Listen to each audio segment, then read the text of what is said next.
What's up, bikers? Welcome to episode 155 of the B1KER Bar Podcast live stream. Man, I'm like a little tongue-tied to it today. This is going to be a problem. Anyways, I appreciate you guys all for tuning in. Today's guest is Berd Spokes. We had him on, Charlie, actually, from Berd Spokes. We had him on almost 2.5 years ago, something like that. So episode 74, it's been a while. A lot of things have changed over there. But before we get started, do me a favor. If you haven't swung by my Facebook or my Instagram, do that. Give me a little follow over there. That'd be rad. If you're one of the people that just happened to sign up for Patreon last week, thank you very much. 3 of you guys out there. It really means a lot. Like I said before, this is a grassroots thing, man. I don't have any big corporate sponsors or anything like that. It's just me out here in my garage making content for the last almost 5 years now at this point. Oh, wow. It has been 5 years. So that's what it is. So those of you guys that are out there on Patreon that are helping out, it means a lot. It really, truly does. It's as little as $1 a month, or for $5 a month, you can put some beer in the fridge, maybe buy some camera gear, some of those things. So really helps out a lot. I appreciate everybody on there. All 3 of you guys that signed up last week. You guys are rad, man. Honestly, it's been, like I said last time, it's been months since I've had anybody sign up. So it's really, really cool to see that. I do want to say something, though, to you guys, a little bit different than I normally do. Is I have been wearing the Tasco shorts lately, and oh my God, these things are amazing. Honestly, the super light ones are the ones that like really, really got my attention. And because of that, I ended up buying some of the other ones too. And now that's pretty much all I'm wearing. So I reached out to Tasco and he hooked me up with a 15% discount. So if you guys want to hit the link that's in Show More, or you can just go to the website and remember that coupon code Scout-Biker, and they'll save you 15%. So go check out their stuff, man. Really impressed with everything that Nate's been doing over there. And honestly, his quality is impeccable. If you're looking for a high quality product, his is the one to go with. If you want something cheaper, then I'd go for the hand up stuff at that point. But honestly, really digging the Tasco shorts. Can't say enough good things about them, and the summer gloves. So take a look over there. Anyways, I'm going to bring Charlie back on. And how's it going, Charlie? Great. Thanks for having me, Robert. Yeah, man. It was good to bump into you at Sea Otter. Yeah, you bet. How was that experience? I don't think I've seen you there before. Yeah, Sea Otter was amazing. That was our first time at the show. And we actually co-exhibited with Kenda, which was really, really cool. We were doing a giveaway for the event. We met so many people who had seen us, maybe on YouTube before, but never met us in person. So it was super awesome to be there and see all the races too.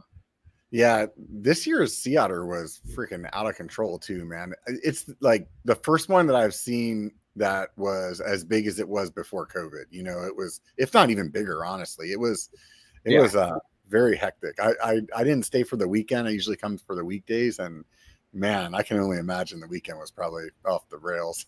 It was amazing, and that's what everyone said, that over the last couple of years, it's just gotten bigger again, and now it's an amazing show again. So yeah, and the weather was good this year too. So every once in a while, you get a bunch of wind or something like that. So these things happen. So,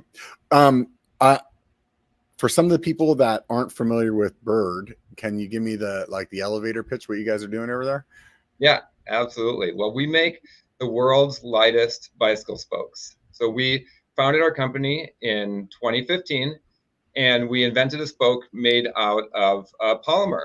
Most bicycle spokes in the world are made of stainless steel, and stainless steel spokes have been around since the first Tour de France, and they've just been unchanged for the last 100 years, basically. So our spoke is made out of a material called ultra high molecular weight polyethylene. And what makes it so great is that it has 9 times the strength to weight ratio of steel. What allowed us to make it in a spoke is the connection that we make between the polyethylene and the steel. And it actually relies on the Chinese finger trap effect. So it's a braided fiber, and a metal rod on the end with threads goes into the braided fiber. And what makes it so strong is that when you pull on it, it's that compressive force, just like a Chinese finger trap works. And that's what our patented technology is. So So the spokes themselves, they're super lightweight, but the first thing most people notice, and it's actually our biggest selling point now these days, is the vibration damping.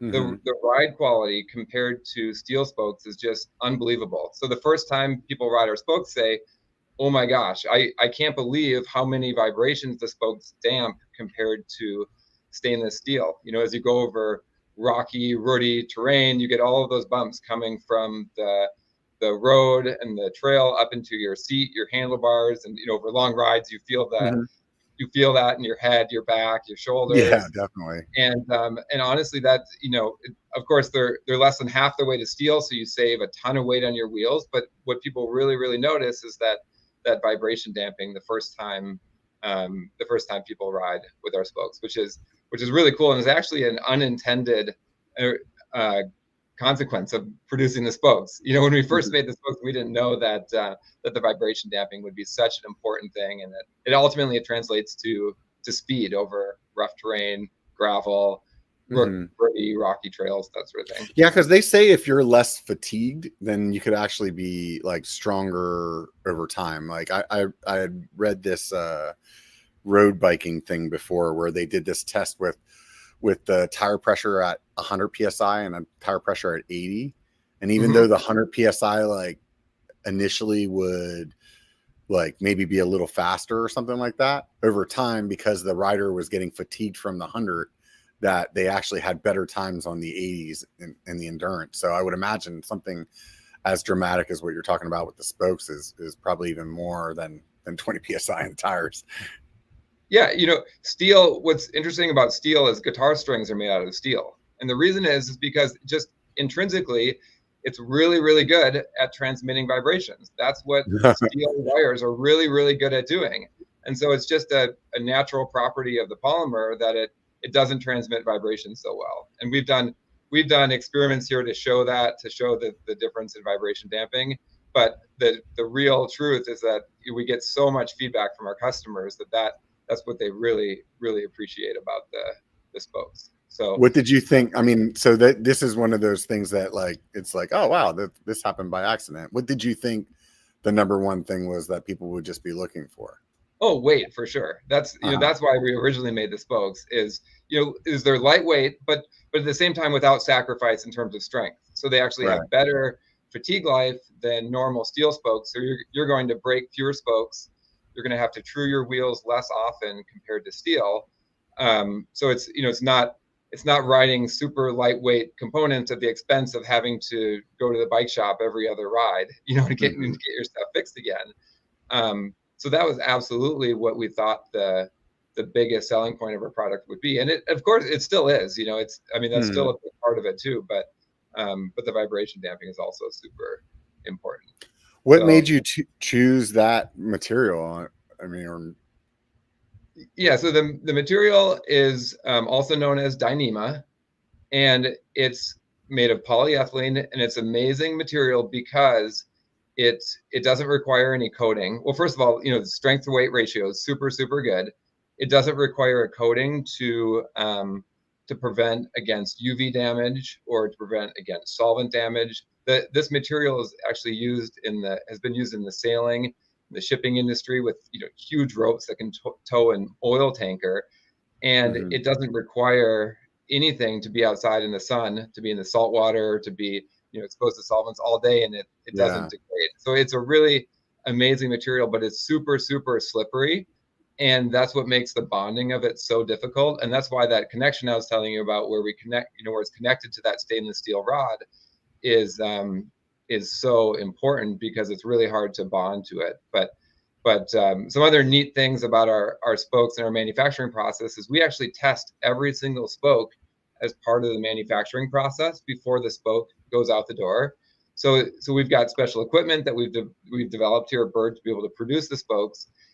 And as they go through that process, the spokes actually get pulled to about 500 pounds of force during that process. So it gets pulled to about double the force it'll ever see in a wheel, which it stretches it out and lengthens it, but it also tests every single spoke. So you're never going to have a bond failure on a spoke. And in the last couple 100,000 spokes, we haven't seen a single failure of that bond, which I think is really cool and really reassuring to our customers. Yeah, too. yeah. I mean, last time we talked, you were just, kind of getting, I mean, at that point you'd been maybe a couple of years, but I think you said earlier you started in 2015. Yeah, so we started in 2015. It was a part-time gig for the founders, but really I should probably tell people we started in 2018 because that's when we really started selling our product at all. And then you and I think we must have talked in 2020. After we'd been selling, at that point we had in 2020 we still only had 5 of us. So and so now we're up to 18. Oh wow, man! You guys have really ramped up then, huh? Yeah. What's that experience been like? It's things are always changing, so it's you're never on top of anything. It's I mean, for me it's super fun. That's what I love to do. I love to solve new problems. We've moved 3 times now from a smaller office to a bigger office building, and now we've expanded here at this building. We've ramped up our manufacturing, our employees. We've learned how to get great employees that work for us, and make people happy working here and keep them on as great employees. It's there's definitely challenges in growing a small business, but it's super fun as well. Where are you guys based out of? We're in the just outside the Twin Cities. Well, we're in the Twin Cities metro area, just outside of Minneapolis and Hopkins. Oh, okay. So Minnesota. Yeah. Right on. Did you guys see like a bunch of issues with supply for you during the COVID stuff, or? Because I wasn't sure how, like, I know the bike industry was affected, but I didn't know if maybe where you're getting your material for your spokes at, if that wasn't so much. Well, so yes and no. So the parts that were coming from the bike industry were especially affected. So the other thing I should say is that we started with just spokes, right? I talked to you already quite a bit about our spokes, but now we have a full line of wheels, and that's really our bread and butter, is making, not just lightweight spokes, but making super lightweight and strong vibration damping wheels for mountain biking, gravel biking, road, and everything else too. But the supply of hubs and rims, just like for everyone else in the bike industry, was super challenging during COVID. And I think, especially for us as a growing company, we have forecasts for our products, and that we not only have to forecast the ever increasing lead time of ordering components, but also forecast the growth of the company. And combining those 2 things together made it really challenging to keep up with that during COVID. And of course, it's all solved itself now. So all of the bike industry are normal. The other half of our parts are outside of the bike industry. So the components that we use to produce our spokes are, were pretty much unaffected during COVID. We didn't have so much of an issue with those. Right on. So you hadn't started the whole wheel thing the last time. I think we might have talked about it maybe offline or something like that at the time. Yeah. So what was the process that you went through to make your first wheel set? Yeah, we've learned how to do a lot of testing here around wheels, and especially for the development of a new design of our carbon fiber rims. So the things that we had to learn to do here is we do some really neat testing. Tell me if I'm telling you too much, Robert. And no, go for it. You're doing perfect. You're all right. The engineering. Sometimes it's a struggle whenever I get on here and I ask a question. Somebody's like, "Yeah, it was good," and then I'm like, "Oh, shoot." We did it. We made some wheels. So we do some neat things called we do a test called torque fatigue testing. And in torque fatigue testing, what you do is you take a wheel and you hold the rim we use a piece of webbing to hold the rim. So we prevent the rim from twisting. And then we connect a long bar to either the center lock mount on a front hub or the free hub body in a rear hub. And we put the amount of torque that Jasper Philipsen would use in sprinting for the for the win in the Tour de France. We put that amount of torque on the wheel, but then we put about 250 Newton meters of torque on the wheel, and then we do that for 50,000 cycles. We do anywhere between 50 and 500,000 cycles. Some wheels will even go 500,000 cycles and they won't fail. Oh, wow. And what that does is it tests our whole wheel system, and it's a really good simulation of braking for a front wheel, or for putting that torque on a rear wheel when you're in your biggest cog and you're climbing up that 45-degree incline on your mountain bike, fully loaded. That's what it's really testing. So it tests the hub, the spokes, and it also tests the rim a little bit too. So when we've been developing new hubs, new rims, we've been using that test a lot. And the other thing that we do is we do a lot of impact testing, and that's especially important for rims. So we want to have the highest strength to weight ratio rims. We want to have lightweight rims, but at the same time, we're now offering a lifetime warranty on our mountain biking rims. And so they need to hold up. They need to hold up when you're sending it off of that cliff, right? And then you're casing the landing. And so we take what's that warranty look like? Is just like anything happens kind of warranty, or you said lifetime? So so if you break your rim while riding, then we're going to replace your rim for free. So so you can send it to us. We'll charge you a little bit for labor to be able to swap out that rim, and we'll send it back to you, just like brand new. Right. So we started with we've got a few different suppliers we use for our carbon fiber rims. We don't actually produce the rims here ourselves, but we design the profile of the rims. And our newest generation of mountain bike wheels are called our Hawk series wheels. So we've got a Hawk 27, a Hawk 30. We decided to go with the Berd names for our sticking with it. Our new product. Seems like it's working, which has been awesome. Yeah. So we've got a 27 millimeter internal rim and a 30 millimeter internal rim. And these new rims are a super low profile rim. So they're an 18 millimeter deep rim. And so it's a very shallow rim. And what that does is that gives it more compliance when you're going over the trail. So it's a mountain bike rim. It's 27 millimeter internal or 30 millimeters internal. It's got that super low profile, and it gives you more compliance, when you hit a rock, when you hit a root, and gives it even faster, smoother ride over rough terrain. So that was our big thing that we designed into this rim, and that along with a wide rim lip. So the wide rim lip, that's the part where if you want to run 15 psi in your mountain bike tires, and you want to get more traction with low pressure, then you hit that big rock, you're going to compress the tire in between the rim and the rock. And if you've got just a small contact area there, you're going to be more likely to cut your tire. So the wide rim lip is a 4 millimeter or 3.75 millimeter wide rim lip to prevent those pinch flaps.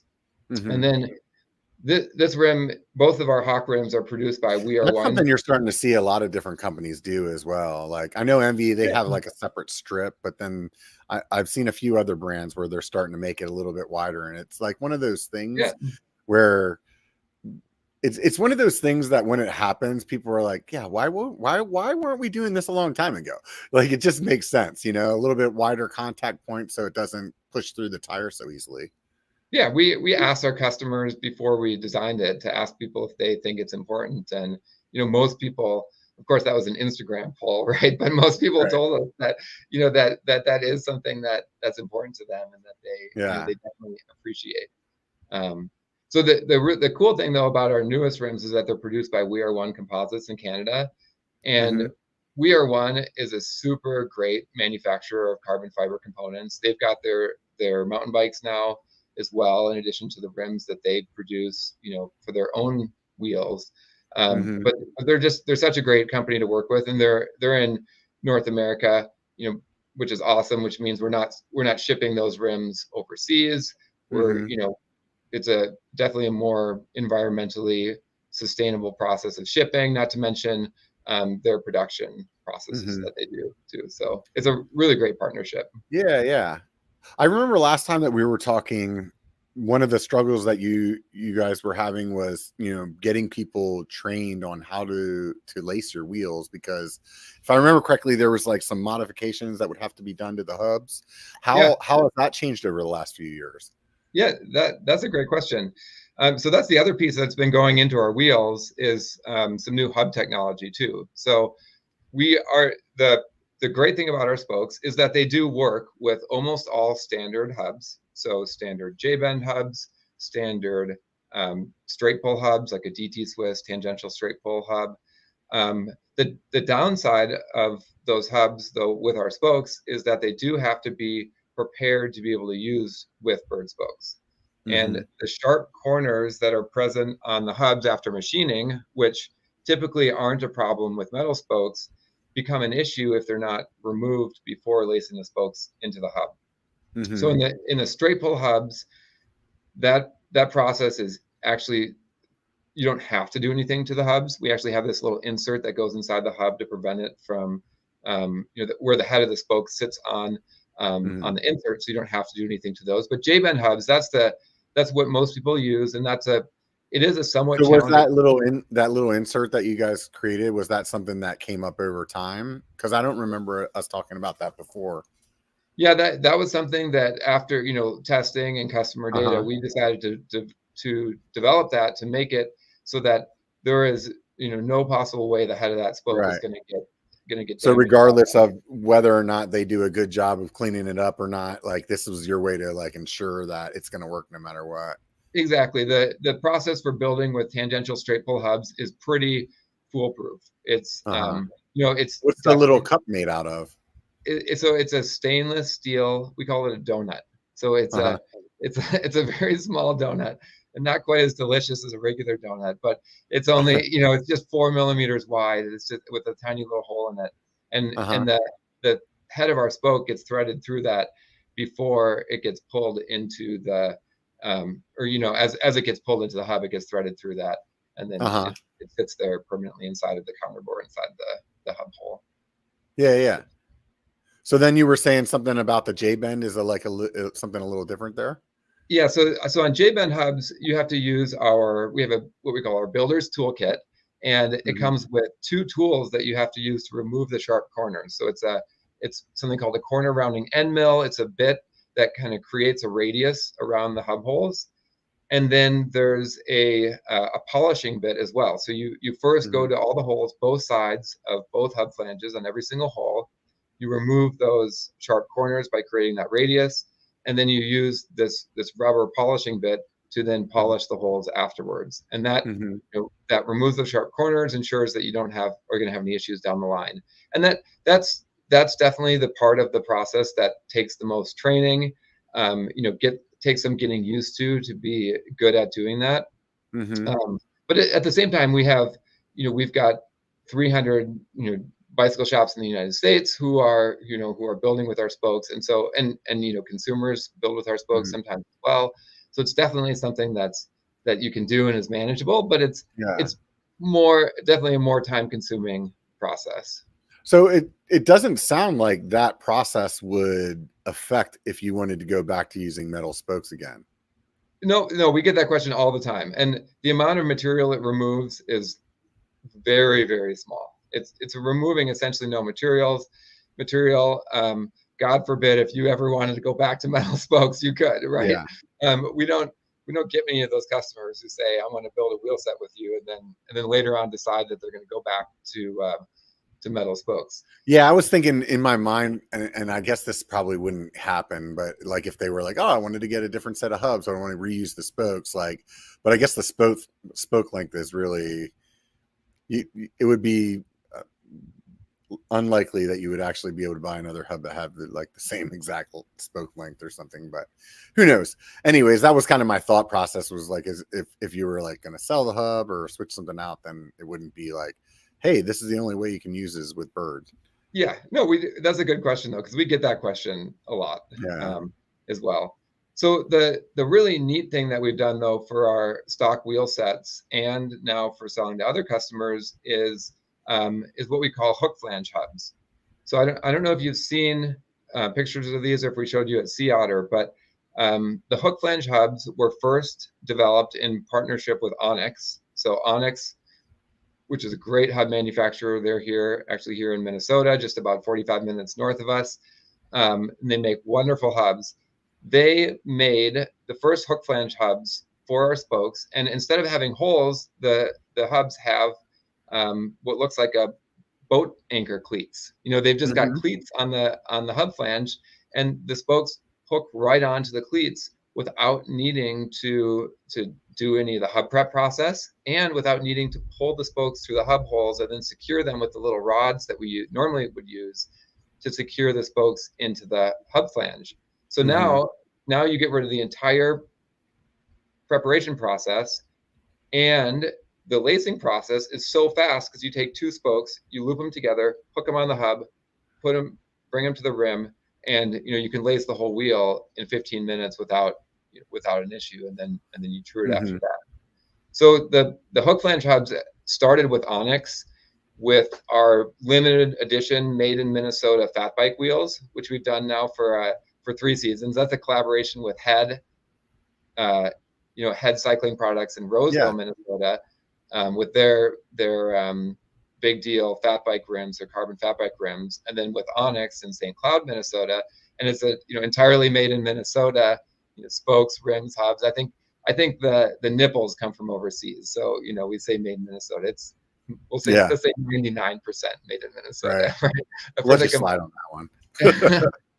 And then so those hubs started with that, and they were they've been really successful with the made in Minnesota fat bike wheels. So then Onyx decided to launch those in all versions of their hubs. So now you can go to Onyx's website and you can buy hook flange Onyx hubs made specifically for Berd Spokes, where you can get whatever color you like. You can get them for a road, for a mountain bike. Onyx is great too, because if you've got an older bike and you've got a kind of a funny spacing or something, a little bit less common, they do all of the different configurations, and most of those are available with the hook flange hubs. And so people have been really, really excited about that. We've got a lot of consumers who like doing that, bike shops especially, right? Because now instead of having to go through that process of preparing the hubs, the extra time of lacing the wheels, they can do it really quickly. So go ahead. Yeah, I've seen those. I think you guys have something similar with i9 as well too now, right?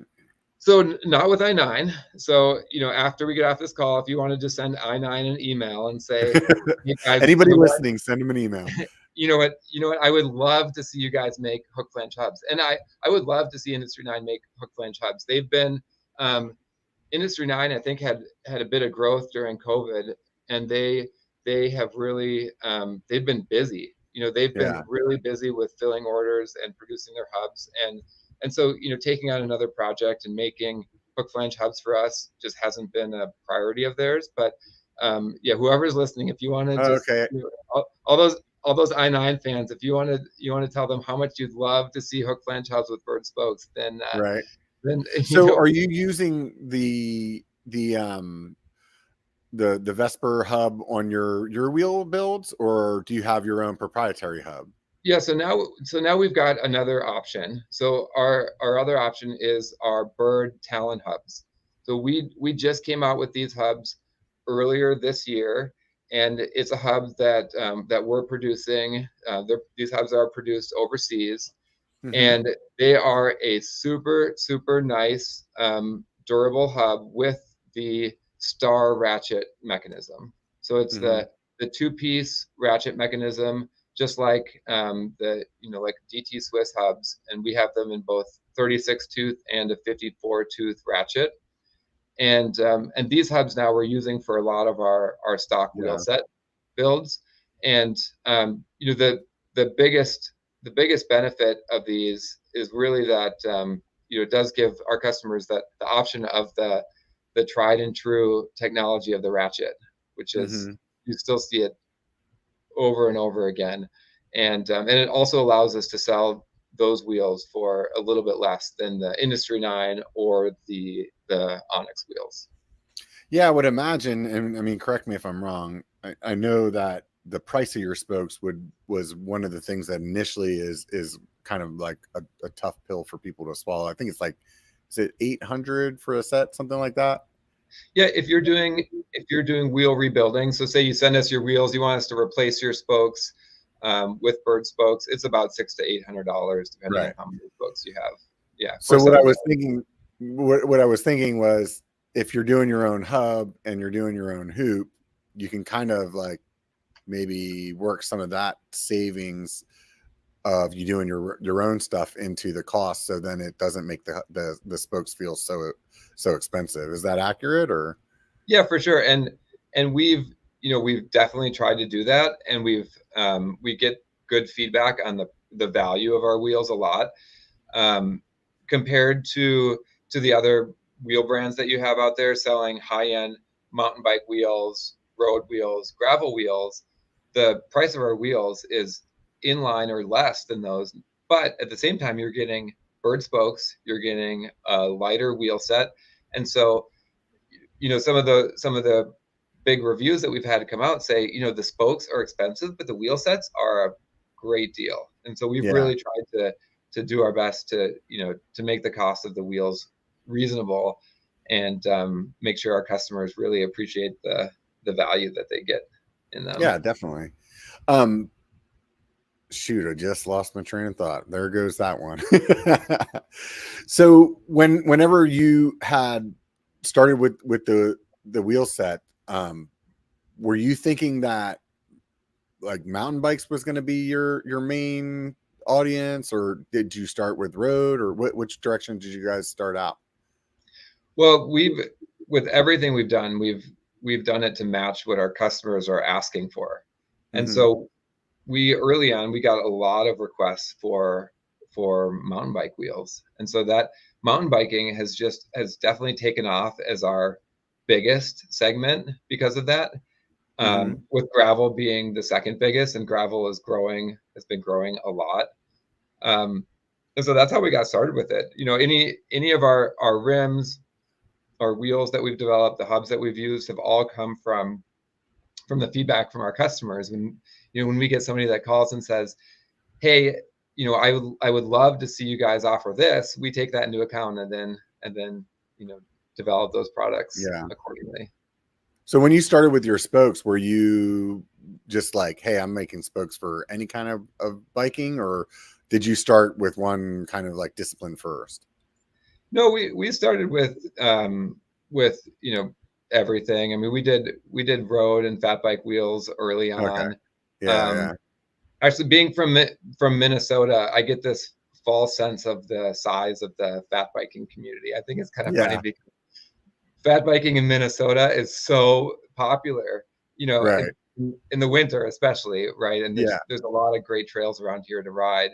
And we get snow, and the snow is typically stays around all winter long. And winter for us is sometimes 6 months, Right. so Right. we've, Yeah. No, we've totally. got a good we've got a good climate for it, for sure. And not to mention we've got QBP here in the Twin Cities who have helped popularize fat biking.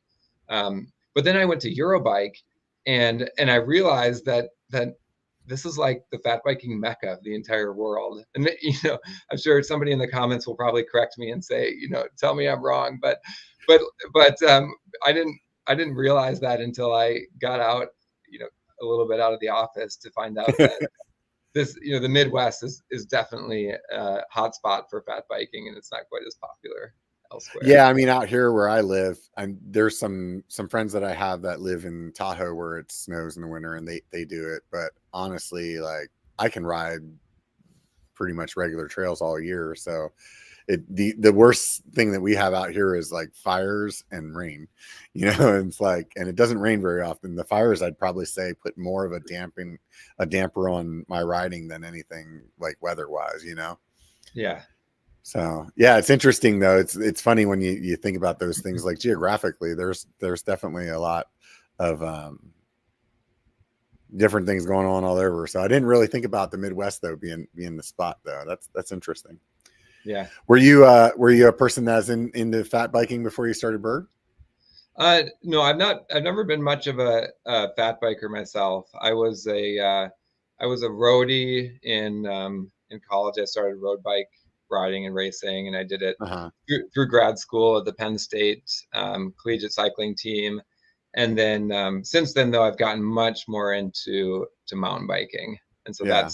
that's definitely my favorite thing to do. And here in Minnesota, it's probably not exactly the same type of mountain biking that that you do, but I Yeah. do a lot of cross country mountain biking, and I have a we've got buddy that's from Minnesota that moved out here a few years ago, and he would tell me like he'd go on, you know, some big long ride, and it was if he got 500 feet elevation, it would be like, dude, that was a huge ride, man. We did a lot of elevation. And it's like, yeah. he tells his buddies now, he's like, yeah, we rode 5,000 feet today. And they're like, what? They're like, that's what we rode all year. You know? Yeah, there's not a lot of use for much more than than a cross country mountain bike around here. I've got Right. 100 millimeters of travel, and that's plenty. We've got Yeah. we happen to have a new trail system just a couple of miles away from Berd here in Hopkins. So we go out and do lunch rides. I've been doing them a lot, 2 or 3 times a week at the mountain bike Right on. trail. That's awesome. It's been fun. We've been getting more people at Berd, more employees into biking, you know, That's good. through this. What inspired you originally to get in the spoke game? It was just like you wanted to work in the bike industry and you're like, what can I come up with? Or was it You know, something that was bothering you for a long time? my whole life, Robert, all I wanted to do is just make a better spoke. Ever since I was a kid, I said, how can I Right. make a better spoke? No. Um, I my background is in chemical engineering, so I have a PhD in chemical engineering, and as part of my graduate research, I did do work with materials, so I have a pretty good knowledge of material science as part of that. But honestly, the idea came from so I co-founded the company first of all with two others, Brad and Kyle. We were all friends during grad school. We're still friends. We at the time we were all biking, so we recognized the value of having lightweight components. At the same time, we were doing a lot of slacklining. Have you ever Okay. slacklined before? I have not. I don't think I have the balance for it. I think the beer belly throws me off. Yeah. So I was into it in grad school, and I did a lot of research into the best materials for slack lines. So if you're doing really long slack lines, you want a really high strength, low weight material. And at the time, people were just starting to use Dyneema for slack lines, Okay. and so somehow we just connected the two and said, what if we could make a spoke out of this material? And it does for a lot of people, and for us at the time when we first came up with the idea, it didn't even make sense. How can you have something that's flexible, that's just like a rope when it's sitting on the table, and then you put it into a wheel, and it makes a strong stiff wheel just like Mm-hmm. steel.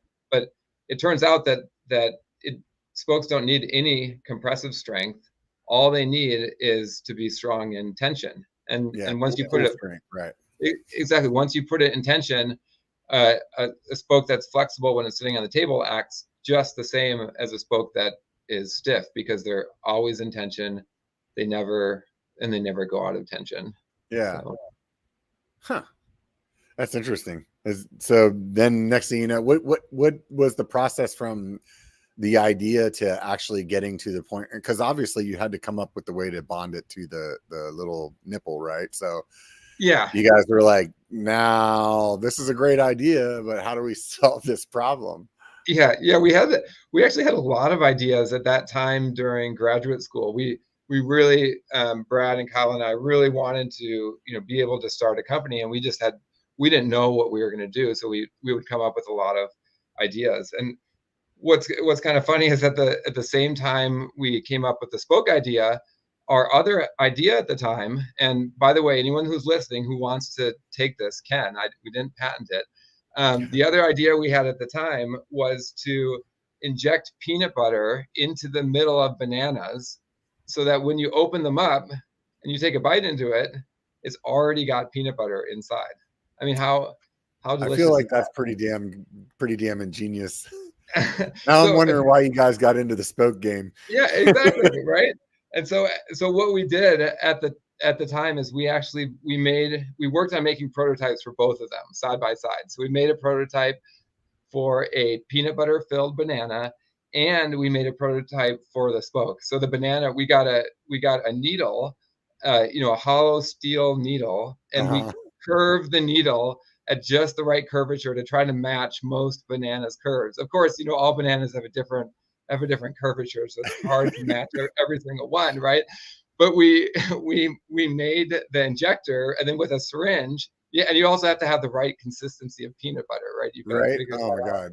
And we did it. We made some bananas where you put the syringe in. It helps actually put it in, take the core out, put it back in again, and then inject the peanut butter, and then open it up and do it. So There you so go. so I didn't answer your question yet, because that's how we made the peanut butter banana, but I didn't tell you how we how we made the spoke. So wait, I'm gonna say something about the banana. I didn't know this. My wife works in produce, and I didn't know this my entire life. I always grab the like top stem part of the banana and just yank on that to open it up. And Yeah. she's like, "Yeah, you're doing it wrong." I'm like, "What do you mean?" She's like, Mhm. "Even monkeys do it the other way. You're supposed to open it from the bottom." I'm like, Yeah. totally didn't know. Did you know that? Yeah. Yeah. Well, I just learned that recently too. I had somebody tell me that.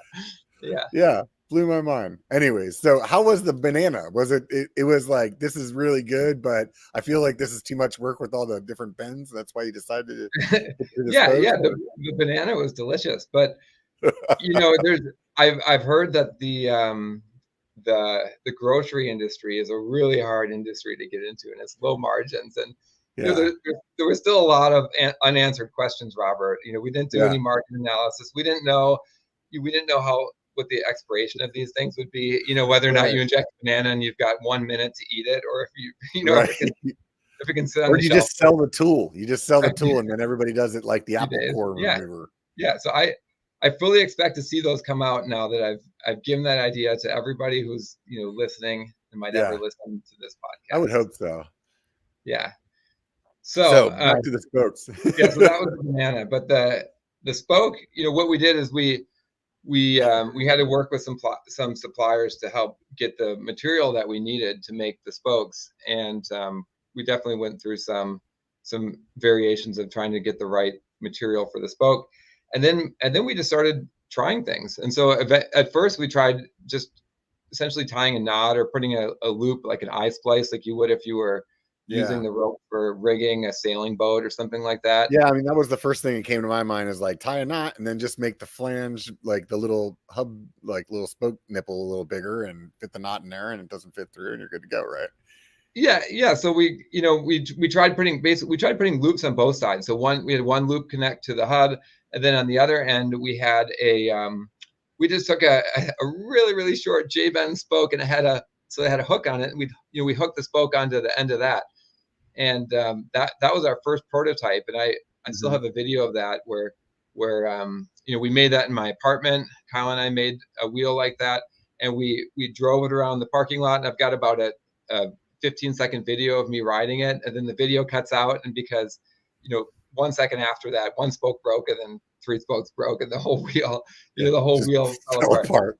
So we knew that to make it work, to make it both aerodynamic, to make it lightweight, to make it strong, we had to find a better way to connect the rope to the spoke. And I wish I remember exactly what Kyle said, but Kyle said, Charlie, I've got a great idea. Just do it like this. And he had an idea for how we could connect the things. And I said, oh my Mhm. gosh, that's a great idea. And I made it, and it was the design that we're doing now, where we've got this rod inside the braided fiber. It uses that Chinese finger trap effect to do a lot of the holding power. There's a bonding agent there too, but that does a lot of that holding power. And I showed it to Kyle, and he said, that's not what I said. That's you misinterpreted what I said. And so it was, in that way, it was an accident, because I thought that Kyle had said, do it like this, and Yeah, I misinterpreted that. And then it turns out that it was this amazingly strong connection, and we didn't have the equipment and the tools that was back in 2015 when we first had the idea and made those prototypes. We didn't have the equipment or tools that, the fancy machines that we have now to be able to test that. So yeah, what we did is we had a tree in the backyard where we hung a spoke from it with a carabiner, and then we put a platform and we piled weights on there, and we piled 690 pounds of weights. We just kept putting cinder blocks and weightlifting plates on there until we got. I know there had to be a person involved at one point or another, right? You got to put a person on there. Oh yeah, I mean that was no problem, right? And then once we figured out how strong that connection was that we had come up with, is when we realized that this was it was definitely promising. Right. And so then you just had to check the copyright on the Chinese finger lock and make sure that was expired like 1,000 years ago. Yeah, right. So we submitted a patent for it then, and now we have a U.S. patent on the design and patents in multiple European countries, which actually, so that was in 2015. Our European patents were granted on July 5th of this year. Oh wow! So it was a while. It was 8 years in the making for the international patents, whereas the U.S. one was a few years ago or so. How does that work if somebody started trying to do it ahead of time, like before your patent went through? What you do when you have a pending patent is you put patent pending on your products to let people know that you have a patent pending on the technology.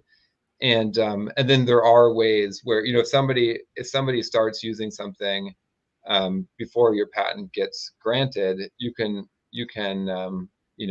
as long as you've given them that notice that the patent is pending, and you sent them a letter, then if they continue doing that, you can go back and get royalties. Yeah, what a mess that. I'm sure that's you're one of those things where you're like, man. I mean, obviously you went through the patent process, so you're concerned that somebody would want to try to copy it. So, I would imagine it's a little nerve-wracking to think about somebody potentially copying your product like that.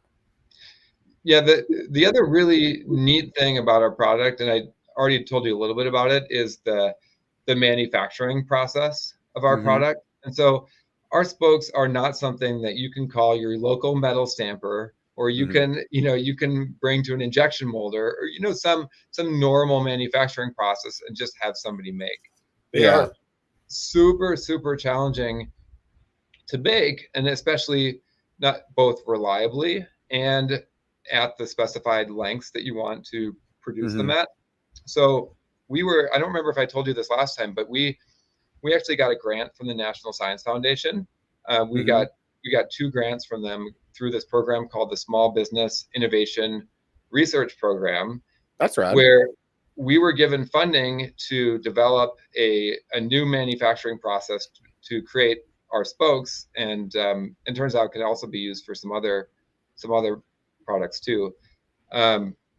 So we received a lot of R&D funding to produce our to do research, to develop the equipment, and what that allows us to do is produce all the spokes here in Minnesota, in the United States, which I think is really neat. If you compare that to most every other bicycle component that you buy, especially from Trek, Specialized, Giant, all those companies, those parts are going to be produced in Taiwan and China. Yeah. For, by far the majority. So do you work with the company that creates that rope? Would you call it? It was Dyna, I think is what you called it. Yeah. So Dyneema is the Dyneema. Actually, was a product developed by DSM in the Netherlands, and what that is it's the raw fibers themselves. And so the fibers themselves are, and that's before the fibers are even braided, and they are inside of our spoke. Our spoke has 12, so we take 12 strands and we braid them together. And then in each strand, there's a whole bunch of little tiny fibers, about a fifth the size of your hair. And so that raw material, that's what's coming from, from Dyneema. So you have found a manufacturer that was already creating slack lines or boat stuff, and you just come to them and you say, hey, this is kind of the size and the dimensions that I want? Or did you have to come up with a whole process to make it into a spoke all on your own? Yeah, well, so now we've got a whole suite of different things that we do, Uh-huh. all part, and most of it is all trade secret now. The way in which we Yeah, produce our spokes, the way in which got it. we do the there's some things are more similar to other industries like braiding, whereas other things that we do, the bonding, Yeah, and the creation of the loops on our spokes are because of the size and the way in which we do it, and the the adhesives and things that we use. It's a really unique process that we hold secret. And so so this you comes guys back. are doing that at Berd Yeah, so you're getting the raw materials and then you guys are turning them into smokes at your own yeah, manufacturing. right. Yeah, we don't produce we don't produce the raw material itself, but then Yeah, everything else. We do all that production here, and right. that of course that's the time consuming part. A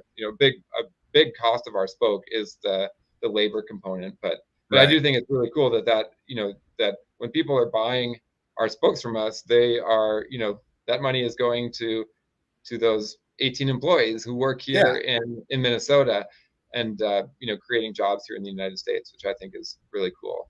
Yeah, I But think that's awesome.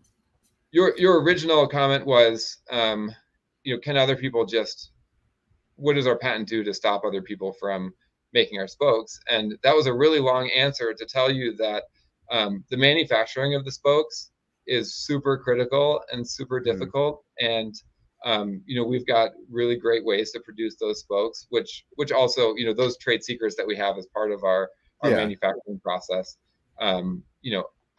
help helps us keep our spokes, prevent other people from even wanting to attempt to try Yeah, to yeah. make. No, I totally understand. I work for a robotics company and we don't have patents on a lot of our stuff because our original founder, there's so much R&D that would go into us creating something that by the time somebody else could figure it out, we're already making something else. So it's like not worth the cost or the time process to go through that patent situation. But it's always interesting to Yeah, hear, I mean, everybody has some different, variables in their business. So it it definitely would make sense. I mean, how long does that last? Isn't there only like there's a time limit on it, right?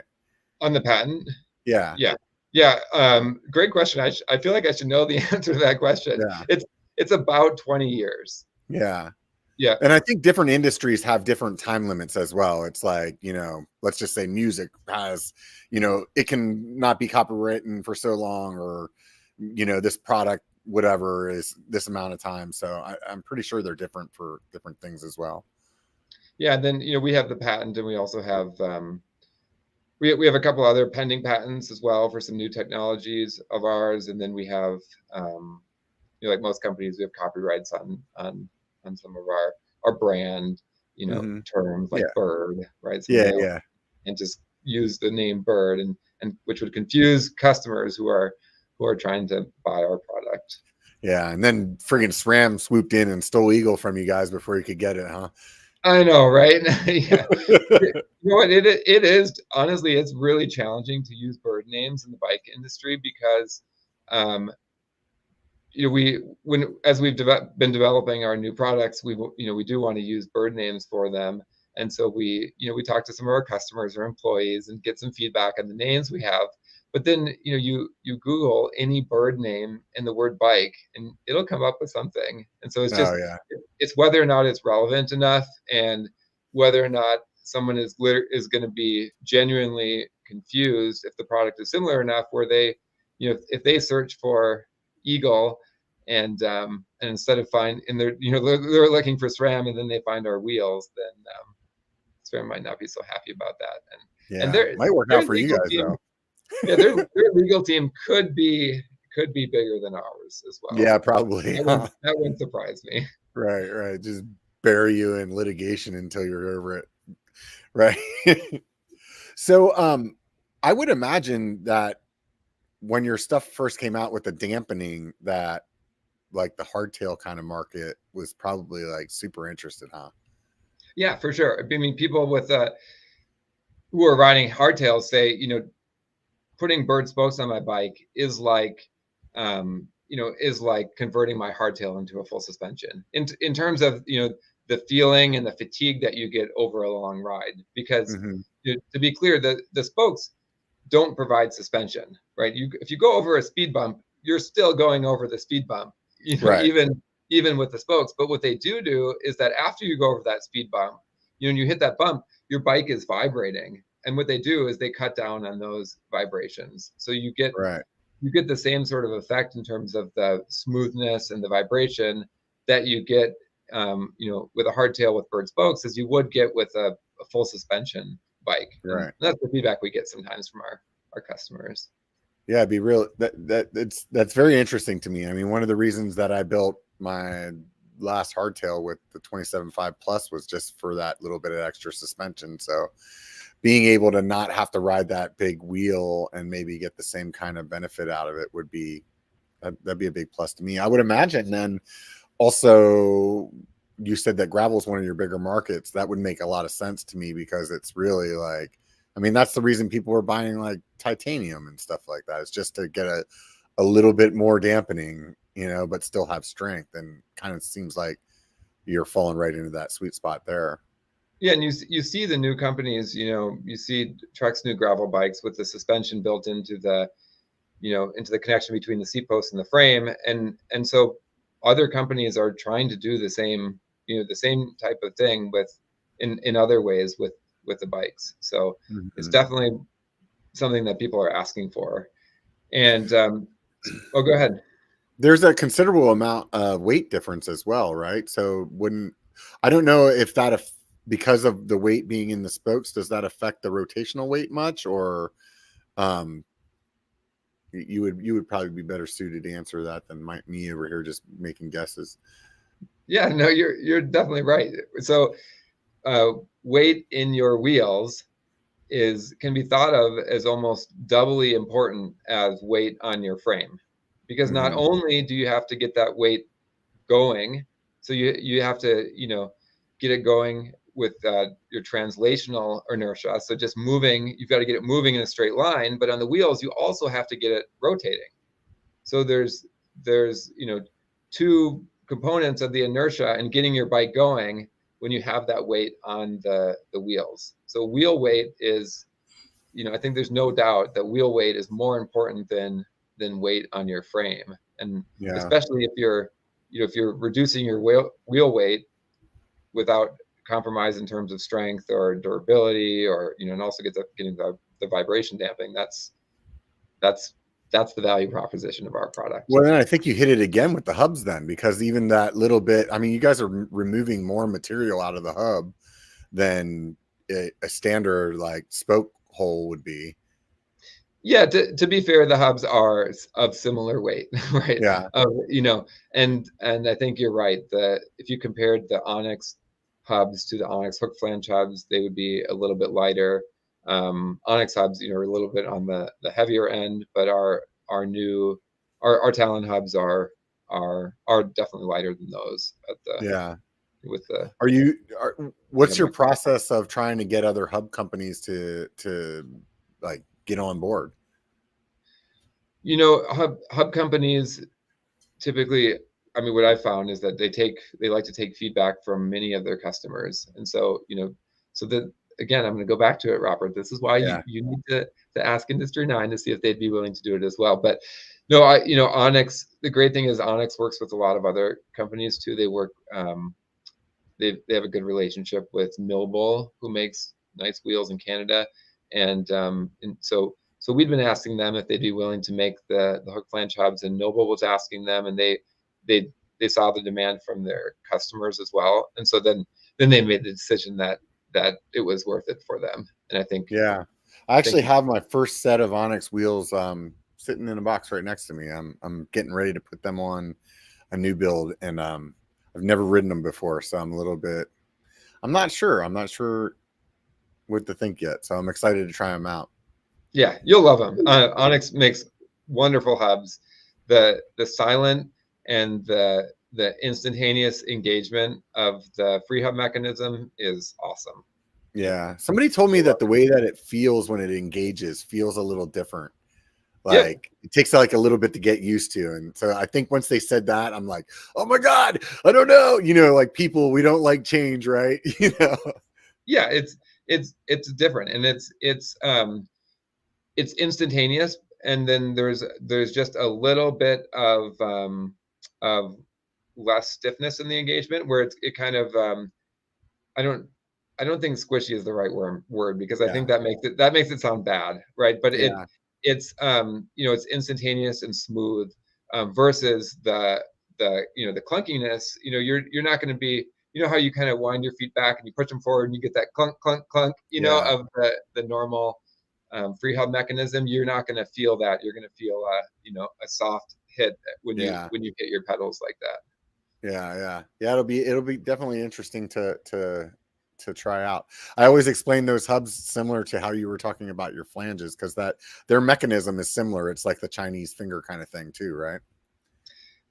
Great question. I feel like I Yeah. should know the answer to that. Yeah. I'm pretty sure that's how their like their process is. It kind of closes down like the same kind of idea. But yeah, that's rad. So where are you seeing the most sales at as far as like what kind of biking? Are you still like predominantly mountain biking, or? We are. What I haven't mentioned yet is we've got a brand new set of brand new wheel coming out for gravel, which is going to be really exciting. And you are the first to know about this, Robert. Oh, right on. We haven't even launched it, and of course, everyone else who's watching. But we've got a new set of wheels coming out in late September or early October, and they're for gravel biking, and they'll be offered with our new Talon hubs for gravel and road. Right now, our Talon hubs are only in boost spacing for mountain biking. So we've got those coming out. They're lighter. They've got a smaller hub flange for gravel, and then we have a brand new rim that is it's a lighter rim than any rim that we sell now, and we already sell an unbelievably lightweight gravel rim. But at the same time, it's got a 25 millimeter internal width, and it has a mid hook on it. So it has a small hook to the rim, which means instead of just being a pure gravel rim, where you've got to keep low pressures, like, under 40 psi, you can actually run it up to 70 psi. And Oh, so wow. you can put tires as small as 28 millimeter tires on there at 70 psi, and you can be flying on the road with it as well as gravel. And so that's another one of those things where we've got that feedback from our customers that they wanted to see on our gravel wheels. They wanted the ability to be able to run those, one day on gravel, the next day on the road. And at the same time, there's no detriment in just using it for pure gravel either. So you can use it for just gravel or cyclocross, whatever you want. But it's got that wider width. It's lighter, so we're super excited about the new gravel wheels. And I'm sure that. I mean, I definitely fell into that same spot with my last gravel bike, because I would put on like slicks, and then I could still run those at a pretty decent pressure, and then I could put the gravel tires on as well, because the alloy wheels that I had, you could do either or. So it was nice to be able to run the really slick tires at a higher pressure. So I think that's definitely I when I got my new gravel bike, I just assumed that I could put in higher pressure, because I'm not, I don't really consider myself a roadie or a gravel bike person. So it's kind of like what I do just for like cross training, or like to hang out with the wife who likes to do it. And so I don't really put much time into like knowing the technology, and when I got it and they were like, yeah, you can't put more than 40 in, I was like, 40, what? So yeah, that's super cool that you guys developed that. Yeah, we're definitely really excited about it. So I mean, at this point, you guys have a whole fleet of wheels, whether it's mountain bike that you're looking for, or even road. You said you have road as well as gravel? Yep. Yeah, we've got our road. We've got our wheels called the RD35 wheels. So it's a 35 millimeter deep road rim. And then we've got our current gravel wheels are our GVX22 or GVX25. So 22 millimeter internal, 25 millimeter internal. But those will be largely replaced by our new gravel wheel coming out this fall. And then our newest generation mountain bike wheels are the Hawk. Those are the Hawk wheels. So the Hawk 30 can go, is good for tires, in that 2.6 to 2.8 range if you want to go real wide on a mountain bike tire. And then we do limited edition fat bike things too for all those, that huge fat biking industry in the Midwest. I would think that the road biking community would really be grabbing onto this because of the weight savings. It's like that to me, like weight is huge in the road industry, and it doesn't sound like that's like the biggest market for you though right now. Why do you think that is? That's a good question. We've had a lot of really good partners and people who have come out, these people on YouTube. So let's see, Seth at Berm Peak, right? Seth did a video on our spokes and, got 1 million views or something. And Seth is into mountain biking, of course. And so, we've had these, all these people hear about us through mountain biking, through Seth, through Sid and Mackie. They have an amazing YouTube channel, and they've been riding our wheels now for over a year. And we've had this year, actually, probably a less well-known one is Enrique Avancini, who's a professional mountain biker. His team is all racing on our spokes this year through a collaboration with Ninth Wave, which has been they're a wheel company in the Netherlands. But so we've had all of these, this great mountain biking exposure, and then then on the gravel biking side, we have the Mazda Lauf team, which is a professional United States-based racing team. They've been doing awesome. Leah Linden is doing really good overall in the Lifetime Grand Prix this year on our wheels, which is a combination of gravel and mountain bike races. And the road scene, it's not quite the same as the gravel and mountain biking. What are the big YouTube channels in the United States doing road bike riding? I just don't think that the interest is there as much with our generation of riders.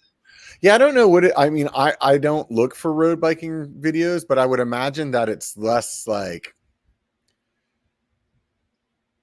you can't do ride videos as much because that would just be boring. Like, hey, I'm going down this road for an hour, you know what I mean? So I would imagine that you could have videos that are on, the products and stuff like that. There's got to be some bigger channels out there, I would imagine. Yeah, I mean, there's GCN, which is a huge channel for road biking, and of course they're in the United Kingdom, and we also have a lot of great international dealers and partners, but we put a lot more of our focus into sales in the United States, into serving the customers that we can much more easily serve and give great customer service compared to those customers overseas. So we haven't put any effort into getting a big road publication in GCN, or we haven't put a big effort in getting our spokes into the Tour de France, which is actually something I've been thinking more about. But and in particular, even on the road side, the spokes are really, really valuable for climbing and for rough terrain. Yeah, that dampening to me is the big one. I mean, like it's because you're running those higher pressures on your wheels and stuff like that. I would say that my lower back hurts more after a long road ride than it does after a crazy big mountain bike ride. And it's just that little vibration of just like constantly kind of just going through your body. That, I mean, to me, if you're not going to lose any power, but it can be more comfortable, like that seems like 100% win in the road market, Yeah, and think about the spring classics. Think about Paris-Roubaix with the cobblestones, and now riding on that on Berd Spokes compared to steel, or the cobbled stages in the Tour de France. That is absolutely a goal of ours, is to be able to get some top riders riding our spokes on that terrain and really, really see the benefit of it. And I think that would help more people understand the benefit for road, for Yeah. sure. Yeah, somebody mentioned in the comments about like the road cycling being a little bit less inclined to embrace new technology, and I think that part of that though is also like the rules for like Tour de France, for example. Like he mentioned brakes in his thing, and I think that's one of those things where, like, I think in the rules of the Tour de France, the way it was originally written was like these are the types of brakes that you have to use. So people couldn't use hydraulics because of that, or something like along those lines. I wonder if there's something similar with wheel sets. I mean, Well, wheels are non-standard wheels have special regulations, but uh fortunately, when you have individual spokes in a wheel, so when you have a normal spoked wheel like our spokes create, there's no special regulations, and the regulations that you do have to pass though are just the normal UCI wheel test, like the UCI impact hmm test. And so okay, there is no, as long as whatever wheel set that you're using for the Tour de France has undergone that UCI impact test, then you don't have to. There's no other regulations for yeah, that. yeah. It's interesting. That I mean, that's I don't know. What do? You like reach out to teams and you try to like talk them into using your stuff? Is that how it works? Or Yeah, I think it requires a little bit more cash yeah, than just talking, right? yeah, And so that's the challenge as a small company, um, because is they want that you to sponsor them as well, like with money as well as right? like product. It's not like, hey, we'll give you free wheels and you guys can do it. Yeah, so it's not just 100 sets of wheels for the team and for training and for backups and all of that. It's Right. also it might be cash to go along with it. And so Because ultimately they're seeing their rider as like a billboard ultimately. So they're like, hey, if this guy wins the Tour de France, yeah, it's going to be worth a lot. So yeah. When what was really neat this year is that had their wheels. So Had Cycling here in Roseville, Minnesota, had their wheels back in the Tour de France this year with mhm. Team Astana, and that was really, really cool to see that. And of course, they're still racing on those wheels this year. The really unfortunate thing is that Mark Cavendish is out of the Tour de Mhm. France this year. So he crashed in I don't remember which stage 8 or something, and he was really hoping to win that 35th stage of his career, to be the outright stage winner for the Tour de France.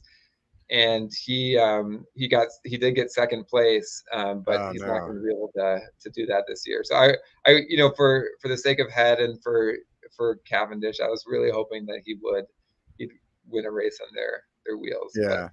but he didn't. Yeah, totally. Huh. Yeah, it's interesting to think about. It's definitely that that race, you know, really has like a lot of impact on people that are purchasing. I I think that road cycling or road racing, I don't know, in my mind, I feel like that has more impact on what people are buying than maybe like mountain bike racing does. What do you think? I definitely agree. If somebody wins the Tour de France on a specialized bike, on Right. revolver wheels, on vision wheels, on whatever it might be, you the consumer immediately knows that if if that's good enough for Jonas Vingegaard to win the general classification of the Tour de France, that's good enough for me, right? Yeah. And Yeah. and the great thing, or not the great thing, actually, it's kind of the problem with cycling. I mean this in a sort of a good way, but Yeah. is that that equipment really does matter a lot. Yeah. It's a lot different than running, where you maybe spend $300 to get the very best shoes, right? And Right. you're set. In Right. biking, if you want the best equipment, it costs more money. The equipment really does matter, and so you're going to make that big investment on getting your new bike with your new wheels, and having that, seeing that person win the race gives you confidence in making Yeah. that investment. And I think what it comes down to in road biking is that despite the Tour de France being much less viewed and popular in the United States as it is in Europe, it's still a big thing that a lot of people pay attention to. Whereas the mountain biking scene I think gets much less coverage. Yeah. And so, you're Yeah. not I would definitely say that the Tour de France will be mentioned on the nightly news.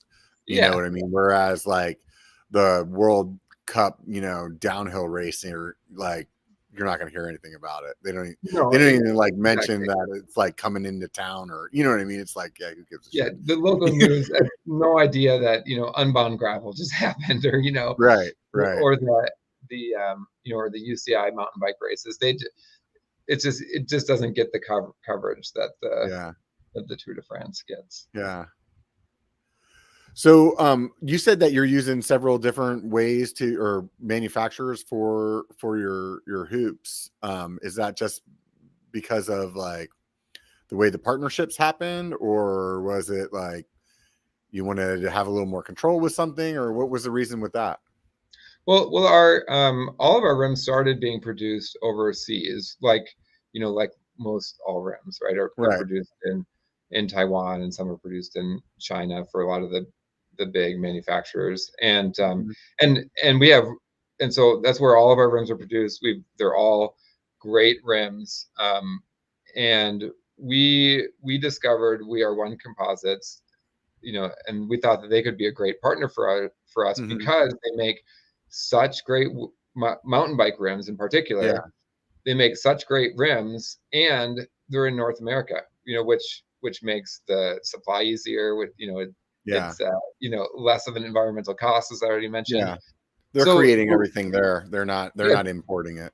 So we've used them for our mountain bike wheels, and our other rims are still produced in Asia, because that's just been a good partnership of ours as well. And they specialize more in the in the gravel rims more so than BE1 does. It's not to say that we won't continue to use BE1 and have only the best things to say about them as a company. Our warranty rate on our Hawk rims has been unbelievably low, because they have such a tight manufacturing process for producing them. Yeah. Did that process like of bringing a wheel out go the way that you expected it when you first started? We've definitely gotten more in depth with the design of our rims. But for example, for the design of our rims with BE1 Composites, we don't claim to be experts in the design of carbon fiber composites, right? We've got our thing that we're really good at, and that's our spokes. And then so that's why we need a great partner to be able to work with. And despite designing the profile of the rim, working with BE1 Composites was so great, because they are absolutely experts on the composite side, and it made that development process really, really nice to work with them. Man, I had another great question, just slipped right out of there. What when you started like making, oh man, it's like right there, it's just not coming. Anyways, we'll just have to go move along. I wanted to ask about the colors as well. You guys do black and white, and if I remember correctly, you can dye them as well, right? Yeah, that's another new thing since we talked last. We've been offering our coloring kits for about a year now. So if you'd like a set of wheels with white or black spokes, you can get those from us directly. if you would like any other color, you order a white set of wheels from us, and we'll send you a coloring kit. So we've got mallard green, Oriole orange. I'm gonna mess up these other colors. Flamingo pink, maybe. Anyways, we've got every color of a bird that you'd like, and you can spend about in a half an hour to an hour, and you use our coloring kit. Comes with the ink that you need, the applicator, and you fill up the brush, and you literally just paint it on. And what's really cool about that is that if you want to be, you just want to be normal, you just want to match your bike, paint them all the same color. Do orange spokes and match the color of your bike.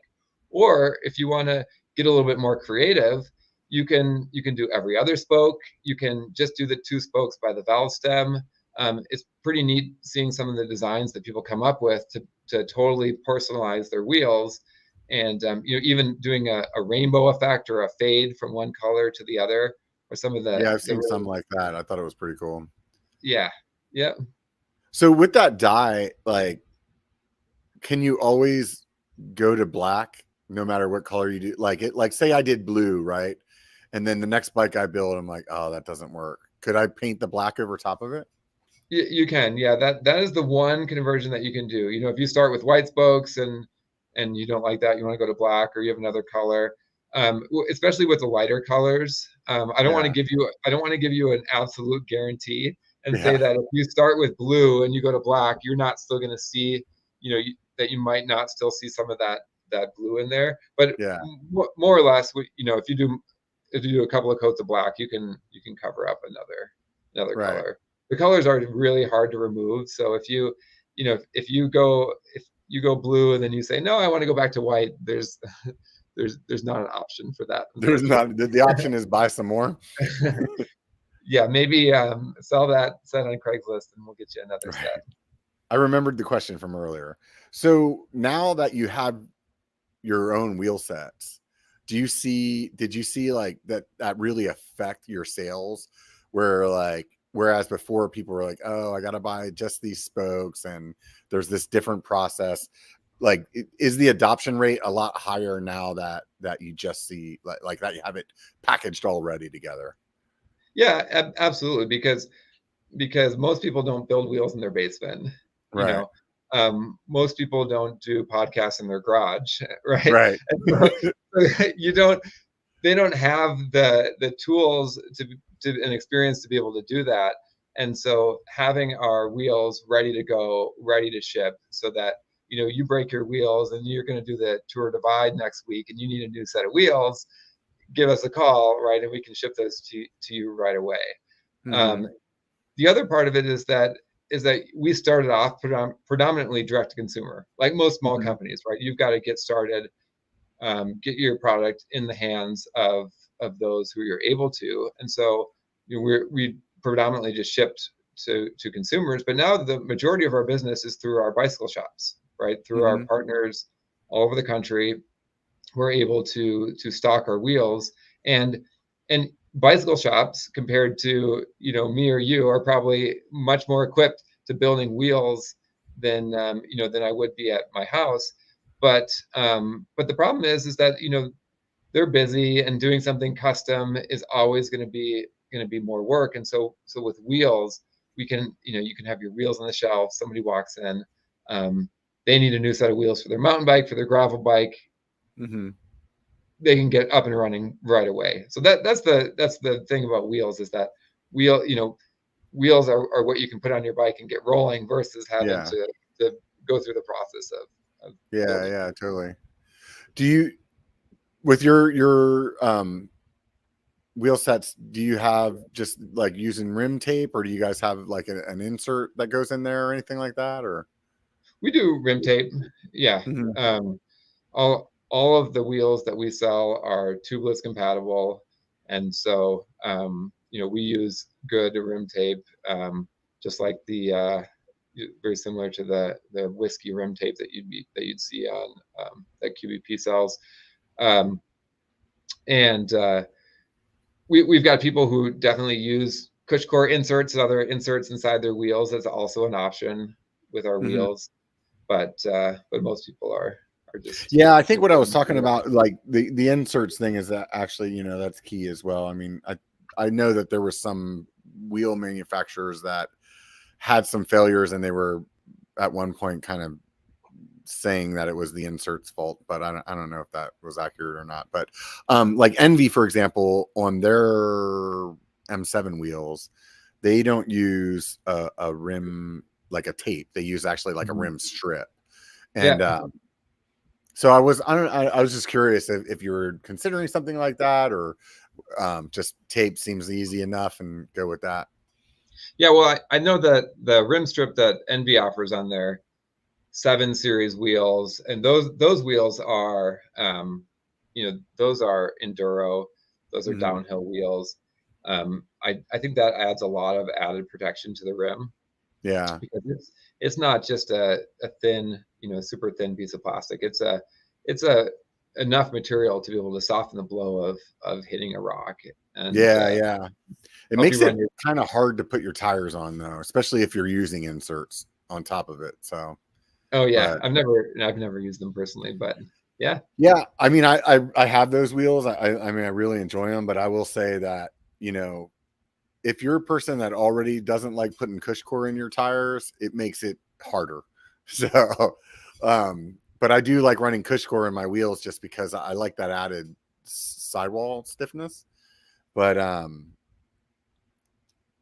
yeah, so it definitely makes it a little more difficult. But I feel like maybe there's a different way to go about making the rim strips that like still kind of like, because the part that I really do like is the fact that you don't have to mess with tape, and like that it's gonna seal and it's not gonna like you don't ever have a problem of like, oh, maybe the tape's like needs to be retaped, like somehow that happens to tire or to wheels over time. So I don't know, I was just curious. You mentioned earlier that Seth had did that video, and I think on top of the video that he did specifically talking about your wheels, he has his bike that has your wheel set on in multiple videos. Like the video I think that I watched today, it was with his hardtail, which has the Berd wheels on it. Yeah, that's the titanium hardtail. Yeah, right? Yeah. So what kind of like did you see a direct like impact from that video going on to like all of a sudden like you guys were just getting a ton of phone calls, or what was that like having an influencer like that talk about your product? Yeah, absolutely. And we, going back to one of the first bigger YouTube videos that we did was with Worldwide Cyclery, who's been a really great partner of ours as well. And they did I don't know if you've seen this video. It was in now I can't remember. It was in 2021, the spring of 2021, and they did a really great but also comedic video of our TR27 wheels. I don't know if you've seen some of their videos, but they're yeah, I've definitely watched their stuff. I've had the founder Jeff on the podcast here before as well. Yeah, Jeff and Liam, those guys are great, and they do a lot of really funny stuff too.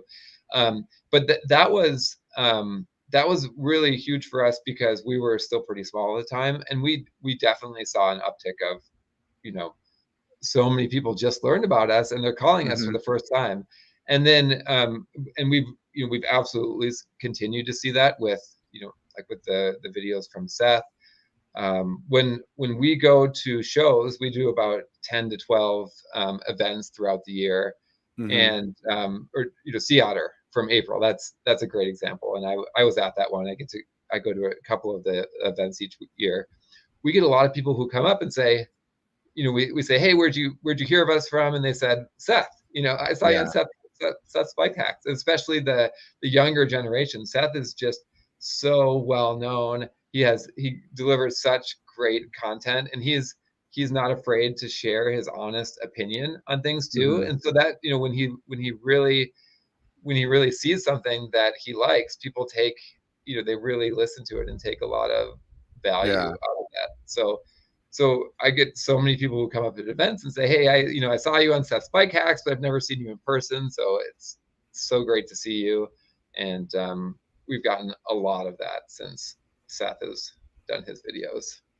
Yeah. I mean, he definitely has a good grip on, like you said, the younger generation, I think, is really like a lot of his demographic, but he's been doing it for almost 10 years. So a lot of the young guys are older now. And then also, like you said, the quality of his videos as well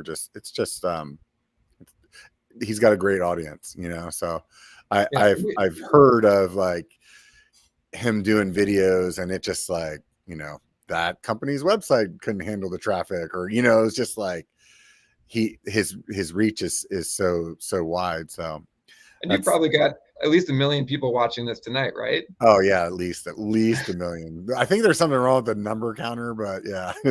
Well, I know that my wife and my kids are watching at home right now, so I think we've got at least them, if not right 900,000 more. So right. When I first started the podcast, really it was primarily on YouTube, because I used to do these like live streams, and I just would have a lot of people that watched them.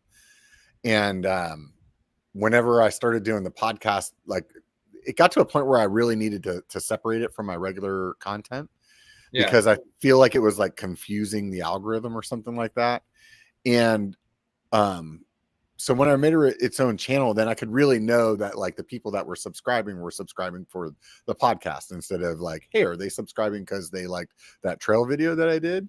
And it's such a different content. So I split it up. And initially the podcast on YouTube got way more views. And now the podcast has been around long enough that it's actually the opposite way now, where the YouTube views are relatively low, but the podcast downloads are like super high. And I always do it on, I like to keep doing it on YouTube though, because I feel like YouTube has a much better way of getting new people to hear. You know what I mean? Where like, so maybe somebody only listens to the podcast for the first time on YouTube, but then after that, they subscribe to it on their favorite app, and they can listen to it while they're, on their gravel ride or wrenching in their garage or whatever. And it makes more sense to do it that way. So it's been really interesting watching those numbers flip flop over time. So yeah, well, that's awesome. Yeah, it's different too. Like it's weird. The numbers in the podcast world compared to the numbers in the YouTube world are dramatically different. And it's like, I thought for a while, I was like, this is doing okay. And then I looked it up to see like, hey, what does a podcast do? And it's like, yeah, you're in the top 5% or something. And I'm like, oh, wow. I didn't realize that, Yeah. So yeah, that's interesting. Do you listen to many podcasts? I don't. I definitely stay pretty busy. We do a lot as a family in the evenings, and we have a lot of activities going on. So Go ahead. I work, and I spend a lot of time with my wife and my 2 kids. My kids are 5 and 7 years old, and then then I bike in any other time. Right. Yeah, I think for me, the podcast really kind of fell into place where it was originally actually I was at Sedona Mountain Bike Festival, and this guy that I knew that used to work for Norco, because he drove a lot, he was like, man, you guys should listen to this podcast that I listened to on the way here. And we had driven down there, so we had this 12-hour drive to get back, from Sedona to Northern California. And the podcast that he recommended was just so good. It got us so into it that when we got home, we were sitting on our couch listening to it instead of like watching TV. Right. Yeah. So, and then from there, it's just kind of one of those things. Well, like I do the road rides during the week to kind of get a little different activity than just mountain biking. And I don't know, I feel like sometimes you get tired of listening to music, so you're like, good conversation or something like that. So anyways, so what are you looking forward to in the future here with Berd? We still have a long way to grow. It's been super exciting getting to where we are now, and so first of all, we're super excited about the new products we have coming out. We've got the new gravel wheels are going to be the first next Mm-hmm. thing that you're going to see. We also have there could be a couple of applications where you might see us outside of the wheel space, which is also kind of exciting. So there's Yeah. I'll hint at it a little bit, but I can't tell you about it yet. But there's a new, I'll just say, automation technology that we have, because as a company, our technology is in definitely the products. So we've got technology in the spokes and some technology in the wheels and hubs now also, to be able to deliver great wheels. But the way we got that way, and the way in which we produce our spokes, is through manufacturing automation. And so we do there's a lot of technology that you never see. We won't show you. It's behind closed doors here at Berd. But there's something that's come out of that we think is going to be really useful for the bike industry. So we're also excited about that product, as well as while we've been sitting here talking, I've been thinking about, I mean, you guys changed the spoke, but in my mind, I'm like, what about the interface to the hoop? Like, why does it have to be a hole through the hoop instead of, like, I don't know, like maybe your spoke, instead of having a nipple on the end of it, has a hook, and the way that the hoops are made have something that it can hook onto, or something along that. Like there's a lot, like you could change the way that you're actually interfacing to the actual hoop itself, instead of drilling a hole through it, which is a weak point for one thing. And then also, like, then you wouldn't even have to have tape, like we were talking about earlier. Well, Richard, I'm sorry, Robert. Yeah. If you've got these great ideas, don't tell them on the podcast. Can you just tell them to me secretly, so that we can get them patented before everybody else finds out about them? We can't let everybody know about these new ideas. This is how I do my life, is I come up with $1 million ideas, and then I wait for somebody else to do it. So my podcast talking about it is my ability to actually see the product that I wanted to come to fruition. So no, we've definitely thought about things like that. The nipple is critical in being able to true a wheel, and I just don't see the way in which we could produce a wheel that would be true without having the threads and the nipple there. Of course, sometimes those are backwards. So in some wheels, the spokes can get tightened from the hub side, right, instead of getting tightened from the rim side. But honestly, a big value in our spokes is that they actually do work with standard components. And then the more and more non-standard things you make, well, now it's more difficult to service. By your normal bicycle shop and things like that. So I'm just saying those things so that people don't catch on to the fact that you've got a great idea that we're gonna get working on as soon as. Yeah, but that makes sense though too. I mean, at the end of the day, like, even if it was a better product, the fact that it would only be on your product, then it would be like a subset. You can't. It's not as easily interfaced with everything else. So who knows? We'll try to steer them away a little bit. So. Yeah. The interesting thing about starting a company that I've found is that the great idea, and this is also what you alluded to, is just a super small part of actually getting a new product into someone's hands. It takes so much more than coming up with an idea and then saying, okay, everyone's going to be able to use this all over the world, right? That's like 1% of it. And then the 99% is actually having the tenacity to produce something, to market it, to get it out into people's hands so that they can actually use it, and to do that and to be sustainable and continue doing that over time is the biggest challenge. So I love coming up with ideas, but I try to prevent myself from doing that, because we have to have so much focus on on doing what we're really good at. And as soon as we start doing other things, then you're not going to get your wheels on time, and you won't be able to use our wheels. Yeah, definitely. I have the ADD problem, so I like shiny balling everything. So move around from one thing to the next quite frequently. Yeah. What about the so you were saying the way that you like to come, work through your process of making things. Kind of losing my train of thought there. I was thinking about 3D printing and being able to like make things real quickly. Do you guys do any kind of like prototyping like that? Yeah, we do a ton of 3D printing. So when we're developing a new manufacturing process, we use 3D printing to create the brackets, the fixtures that we need, to create parts that might eventually be made out of metal, but you 3D print them first to see what they're going to look like. And then it turns out that all of our tools that we've been selling for years now have all the handles for them have been 3D printed.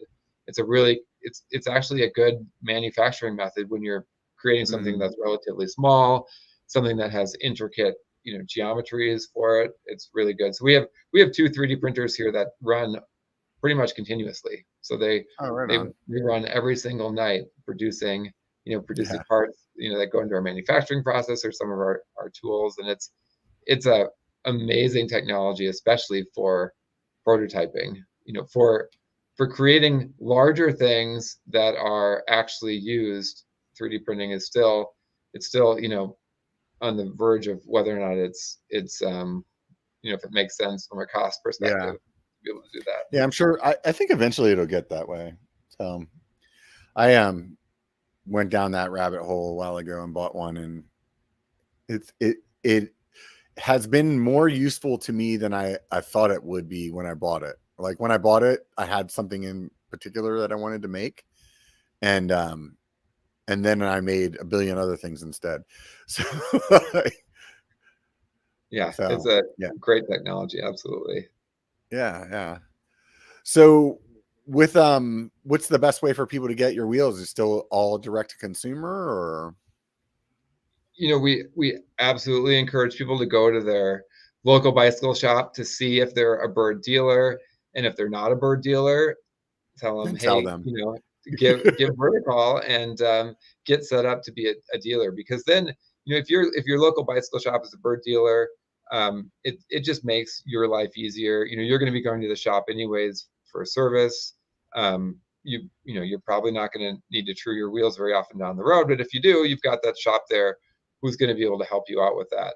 On the other hand, if that doesn't work out, and you don't live next to one of our best dealers in the country, well then we can absolutely ship you our products. We'll ship you our wheels, anything else that you need. Just BerdSpokes.com. BerdSpokes.com. Yeah. Thanks, Robert. So whenever somebody's truing your wheels, is it still just the standard tools, or is anything different? For truing our wheels, you need to use a spoke holding tool. Have you trued wheels before, Robert? Not very well, but I've done it. Yeah. So if you're using a bladed spoke, there's a tool called a bladed spoke holder, and that prevents the spoke from twisting while you tighten it. Because while you tighten the nipple, that is going to try to turn the spoke at the same time, and that tool prevents it from twisting. And so our spokes will definitely twist, and so we have a special tool that fits onto the spoke to prevent them from twisting while building. Other than that, the truing process is pretty similar to metal spokes. It's if you're good at truing, or if you're bad at truing, you're still going to be bad at truing, even with our spokes. So is the tension similar, or is it like, because I know there's a device that you put on the spoke to know how like tight it is or whatever. Is it much higher or lower, or what is it? Yeah, it's similar. The tension is similar. It's we tension our wheels to about 100 kilograms of force, which is what you would do in a metal spoke wheel. And if you're using a tensiometer, each tensiometer has to be calibrated for the spoke type that you're using. So if you're using a metal spoke, the tensiometer has a different calibration curve than if you're using a Berd spoke. And a bladed spoke is different than a round spoke. And so you have to have that calibration curve if you want to be able to build a wheel from scratch and to get to a set tension. Now, if you're truing a spoke, or if you're truing a wheel and you happen to have a tensiometer nearby, you can just check to see what the other spokes are at, and you can try to make all the spokes even. So you don't need a calibration to true a wheel. You just need to try to make all the spoke tensions even. And you can even do Got it. that. If you're musical at all, you can even do that by ear by just listening to the pitch of the spokes. And There you that go. works the same way for Berd Spokes as it does for metal spokes. Yeah. But they don't vibrate as well, so it's much lower noise. So you're correct. I was going to say that. I'm glad you picked up on that. They're not going to ring as nicely. So it's a more of a dull sound. And it does take a little bit longer to pick up on that. Yeah. So I think that, I mean, we've talked about pretty much everything, but I think that there's probably somebody out there that's like, why didn't he ask about can you rip these, their string, like, oh yeah, how do you deal with those people when we haven't even talked about the negatives yet. It took us an hour and 45 minutes for you to bring up a single negative. Wow, that's pretty impressive, Robert. Here's what we tell people that spokes have two enemies. The two enemies are fire and scissors. So and it's entirely truthful. So the just like a carbon wheel set, which has warnings on it, you don't want to leave the wheels right behind your exhaust. You don't want your car running and set your wheel right at your tailpipe, because and it's not an issue I've ever actually heard of happening, but the material you can burn it with a lighter, right? If you take a lighter up to the spokes, right, you can burn it. So that's not one that comes up very often. The scissors is you can cut the spokes with a good pair of scissors while they're in tension. Fortunately, when you're on the trail, there usually aren't people with scissors trying to cut your spokes as you ride by. But that is to say that if you contact something really sharp, you can cut the spokes. And so a lot of cases, the spokes are more durable than metal spokes in a crash. In anything blunt impact, you could take a sledgehammer and hit the side of a wheel as hard as you want. A metal spoke, you're going to deform that spoke. You're going to make a bend in it that's permanent. Yeah, it's going to be weak.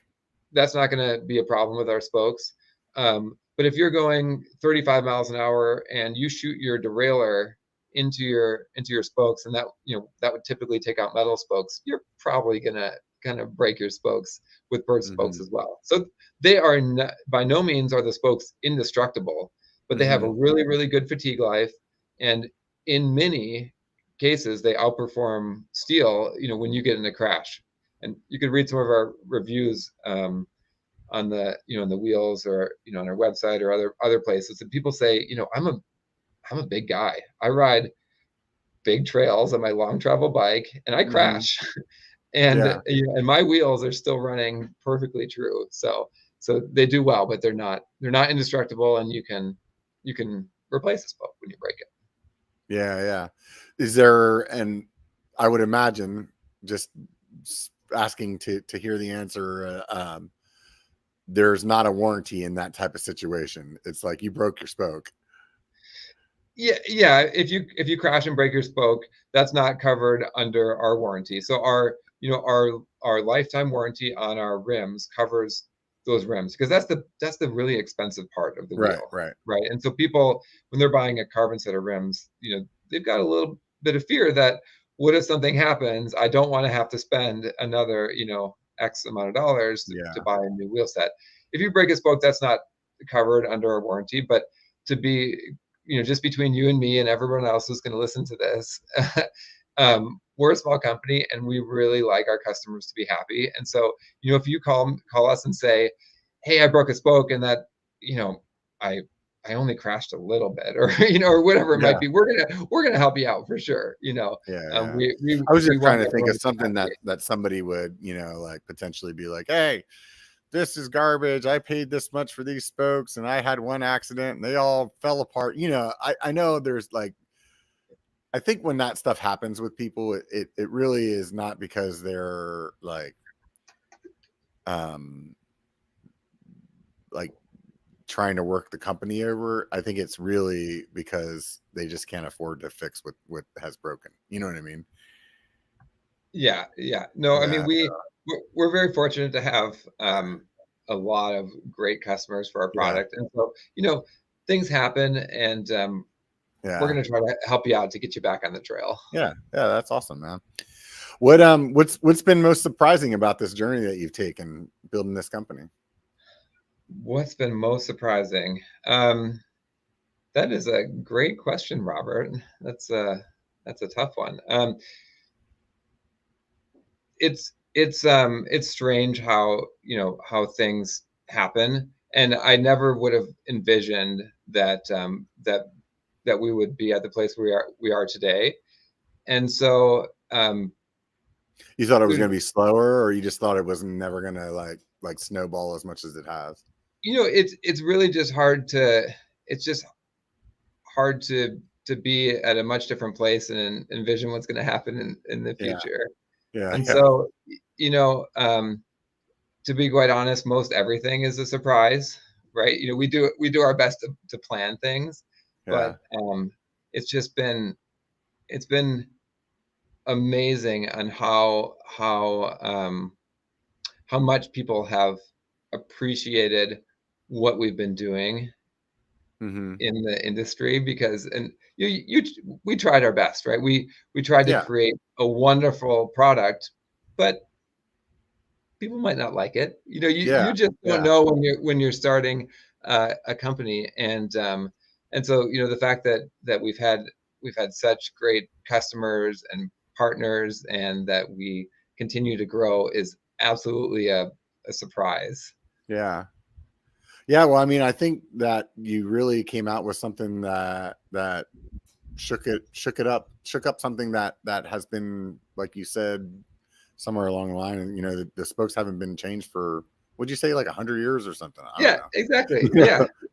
So I think that it's well deserved. I mean, you've put out a good product. Now that so many more people have had a chance to like ride your wheel sets or your spokes, and the proof is in the pudding, right? So like it's one thing for you to say like, hey, these spokes are awesome, everybody's gonna love them, and then it's another thing for like the world to say that. And that's I personally haven't heard anybody come to any kind of negative reasons with your spokes. Everybody I've talked to that has them, they love them. They just want to, the only downside is they want more of them, like, so. Yeah. Well, what they say about the bike industry, it's there's not a lot of things that are, it's hard to spend your money, quite so much money as on other industries. So you always want you want to have the newest, best equipment.